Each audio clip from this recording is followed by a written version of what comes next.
தூய ஜோவான் எழுதிய நற்செய்தியிலிருந்து வாசகம். அதிகாரம் 21 வசனங்கள் 15 தொடங்கி 19 வரை.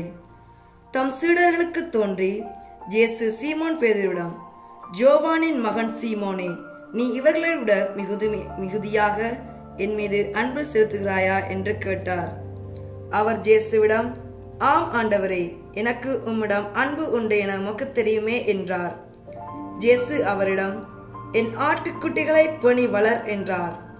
இரண்டாம் முறையாக இயேசு அவரிடம், ஜோவானின் மகன் சீமோனே, நீ என் மீது அன்பு செலுத்துகிறாயா என்று கேட்டார். அவர் இயேசுவிடம், ஆம் ஆண்டவரே, எனக்கு உம்மிடம் அன்பு உண்டு என உமக்கு தெரியுமே என்றார். இயேசு அவரிடம், என் ஆடுகளை மேய் என்றார். மூன்றாம் முறையாக இயேசு அவரிடம், ஜோவானின் மகன் சீமோனே, உனக்கு என்னிடம் அன்பு உண்டா என்று கேட்டார்.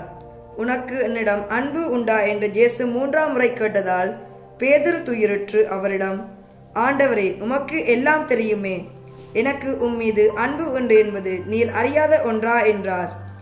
இயேசு அவரிடம், என் ஆடுகளை பேணி வளர். நீ இளைஞனாக இருந்தபோது நீயே இடையை கட்டிக்கொண்டு உனக்கு விருப்பமான இடத்தில் நடமாடி வந்தாய். உனக்கு முதிர்ந்த வயது ஆகும்போது நீ கைகளை விரித்து கொடுப்பாய். வேறொருவர் உன்னை கட்டி உனக்கு விருப்பம் இல்லாத இடத்திற்கு கூட்டிச் செல்வார் என உறுதியாக உனக்கு சொல்கிறேன் என்றார். பேதுரு எவ்வாறு இறந்து கடவுளை மாட்சிப்படுத்தப் போகிறார் என்பதை குறிப்பிட்டே அவர் இவ்வாறு சொன்னார். இதை சொன்ன பின் பேதுருவிடம், என்னை பின்தொடர் என்றார்.